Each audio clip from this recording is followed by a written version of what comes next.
Guys, welcome to विद्यार्थी.in। My name is Varsha. तो start करते हैं हमारे इस फर्स्ट स्लाइड के textbook question answer. So first question है, what was the young seagull afraid to fly? हमारा जो यंग सीगल था वो फ्लाई करने से उड़ने से क्यों डर रहा था? Do you think all young birds are afraid to make their first flight or are some birds more timid than others?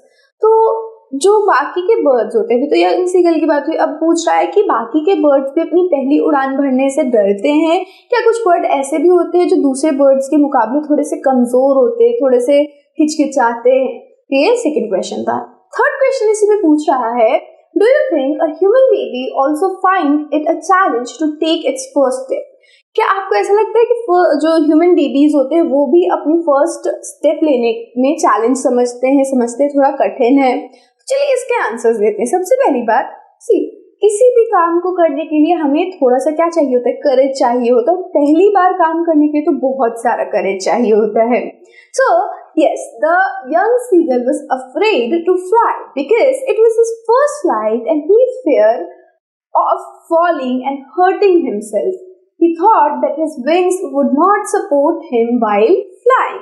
तो उसको क्या लग रहा था कि शायद उसके जो विंग्स है, उसके जो पंख है, वो उसे सपोर्ट ना करे जब वो फ्लाई करे। And yes, it is natural that doing something for first time is a bit challenging and fearful. तो जब भी हम बात करते हैं किसी काम को पहली बार करने के लिए, तो वो थोड़ा सा फियरफुल हम लोग होते हैं, डरे हुए होते हैं, थोड़ी कठिनाई आती है। और इसी तरीके से the same way all birds must be afraid to make their first flight। Same way birds भी जो कि पहली बार उड़ने वाली होती है, उनको भी डर लगता है पहली उड़ान भरने में। नेक्स्ट कहते हैं कि भाई ह्यूमन बेबी को भी डर लगता है। आपको कैसे पता? तो हाँ, ह्यूमन बेबी को भी डर लगता है। Similarly a human baby is also afraid of taking the first step and find it challenging when he learns to crawl or stand up without support। तो बेबीज भी जब उन्हें कोई भी चीज पहली बार करनी हो, चाहे वो क्रॉल हो, घुटनों पर चलना हो या फिर बिना सपोर्ट के खड़ा होना हो, वो थोड़े से झिझकते हैं, उन्हें थोड़ा चैलेंज फील होता है।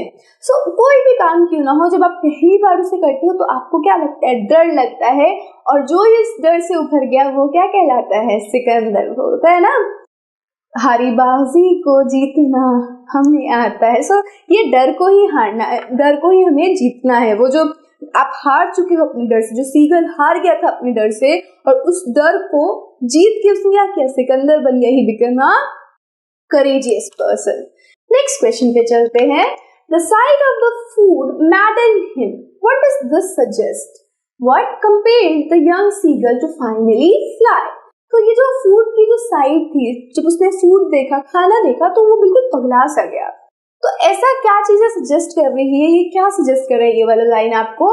और क्या चीज ऐसी थी जिसने उस सीगल को कंपेल किया, बाधित किया कि भाई उड़ो वरना प्रॉब्लम हो सकती है? तो देखो, सबसे पहले तो क्या लिखेंगे कि ये जो साइट था उसका मतलब क्या है कि ये जो हमारा ये जो सेंटेंस है कि the sight of food maddened him, इसका मतलब ये है कि वो बहुत हंगरी था। The seagull was very hungry. It was his hunger that ultimately compelled him to fly। ये उसका हंगर ही था जिसने उसको क्या किया? कंपाइल किया, उसको बोला कि भाई उड़ जा। His hunger intensified। उसका जो हंगर था वो और बढ़ गया। कब बढ़ा? When he saw his mother tearing at pieces of fish that lays at her feet। जब उसने देखा कि अरे फूड तो सामने ही है, उसकी मम्मा उसको फाड़ रही है लेकिन उसे दे नहीं रही है, उसको भूख लगी है। अगर आप ही के सामने कोई खा रहा होता है और आपको बहुत जोर से भूख लगती है तो आप ऐसे झिझलाने लग जाते हो, ऐसे तो मुझे भूख दे दो, बस मुझे खाना दे दो, जो भी है, रोटी है, साग है, जो है तुम दे दो, है ना, होता है। तो इसके साथ भी वही हुआ कि मुझे खाना चाहिए। Now he cried to her, begging her to get some food। When his mother came towards him with food in her beak, he screamed with joy and anticipation। So what happened? जब उसने ये देखा कि उसकी mummy उसके लिए खाना लेके उसके पास आ रही है, तो वो बहुत ज्यादा खुश हुआ और वो चिल्लाने लग गया, कूदने लग गया, उछलने लग गया कि अब मुझे खाना फाइनली मिल जाएगा। लेकिन क्या हुआ उसके साथ? However, she stopped midway। बीच में उसकी मम्मा आके रुक गई। He wondered why she did not come nearer। अब वो सोचने लगे कि पास में क्यों नहीं आ रही माँ, मुझे खाना क्यों नहीं दे रही है। Up, not being able to resist or control his hunger any longer, he dived at the food in his mother's beak. At that moment, his hunger overpowered his fear of great expansion of sea beneath the cliff. हुआ क्या, जब उसको अपने hunger पे control नहीं रहा, वो बिल्कुल ऐसे पागल हो गया, मैडन हो गया उस खाने को लेके, तो जो वो उसका फियर था ना वो कहीं ना कहीं दब गया। वो हंगर उस फियर के ऊपर बहुत ज्यादा हावी हो गई और वो छलांग लगा दिया, भाई मुझे अब खाना चाहिए। और इसी छलांग लगाने की वजह से क्या हुआ, उसका वो जो डर था कितना बड़ा सी है कहीं मैं उसमें डूब ना जाऊं, वो वाला डर भी खत्म हो गया। And finally this plunge was followed by the natural reaction of its body, his body, उसकी नेचुरल रिएक्शन की जो है, उसका जो बॉडी का नेचुरल रिएक्शन है उसने फॉलो किया जब वो छलांग लगाया। और उसका नेचुरल रिएक्शन क्या है, जब भी वो छलांग लगाएगा उसके पंख बाहर निकल आएंगे और वो फ्लाई करने लगेगा। किसी भी बर्ड का नेचुरल रिएक्शन क्या होता है, फ्लाई करना। Okay, so this was your question number 2। Next चलते हैं क्वेश्चन 3 पे। It asked, they were beckoning to him, calling shrilly. Why did the seagull's father and mother threaten him and cajole him to fly? तो ये कह रहा है question कि ये जो आपके सीगल के माता पिता थे वो बहुत ज्यादा उसे तंज कस रहे थे, डांट रहे थे, और ऐसा वो क्यों कर रहे थे, क्यों चाहते थे कि वो फ्लाई करे। The seagull's parent had, अब आंसर क्या है कि the seagull's parent had tried everything but he was reluctant to fly due to fear of falling down. तो सीगल के पेरेंट्स ने सब कुछ कर लिया, उसको थ्रेटन कर लिया, उसको डांट दिया, उसको ये कह दिया हम तुम्हें हंग्री रखेंगे, स्टार्व कर देंगे, लेकिन वो उड़ा नहीं। क्यों नहीं उड़ा, क्योंकि उसको फियर था अपने मन में कि कहीं वो नीचे गिर ना जाए और खुद को हर्ट ना कर ले। He looked at his brothers and sister but wouldn't make any efforts. That's why the whole family had left him alone and threatened and cajoled him to come, but every effort went in vain. तो हुआ यूं कि उसने अपने भाइयों और बहनों को भी उड़ता हुआ देखा, लेकिन उसके भाइयों और बहनों को देखते हुए भी वो नहीं उड़ पाया। और उसके भाई बहन भी ये एफर्ट कर रहे थे कि भाई हम उड़ रहे, तुम क्यों नहीं उड़ रहे हो, ठीक है। और इसी वजह से उसकी पूरी फैमिली ने क्या किया, उसको अकेला छोड़ दिया और साथ ही साथ उसको क्या करने लग गए, थ्रेटन करने लग गए, उसको कंट्रोल करने लग गए, चिढ़ाने लग गए।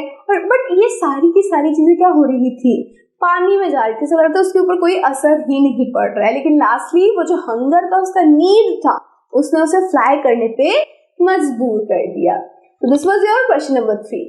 क्वेश्चन नंबर 4 कहता है, have you ever had a similar experience where your parents encouraged you to do something that you were too scared to try? Discuss this in pairs or group. तो हमसे ये पूछा गया कि क्या आपके पास भी कोई ऐसे सिमिलर एक्सपीरियंस है जहाँ पे आपके पेरेंट्स ने आपको एनकरेज किया हो, उत्साहित किया हो कि भाई कर लो ये काम, और तुम्हें डर लग रहा है but you will be happy after doing it. आपके पास ऐसा कोई घटना है तो उसको आप अपने फ्रेंड के साथ शेयर करनी है ग्रुप में। सिमिलरली क्वेश्चन 5 भी ऐसा ही कह रहा है। क्वेश्चन 5 में कह रहे हैं, in the case of bird flying it seems a natural act and a foregone conclusion that he should succeed. In the example you have given in answer to previous question, was your success guaranteed or was it important for you to try regardless of a possibility of failure?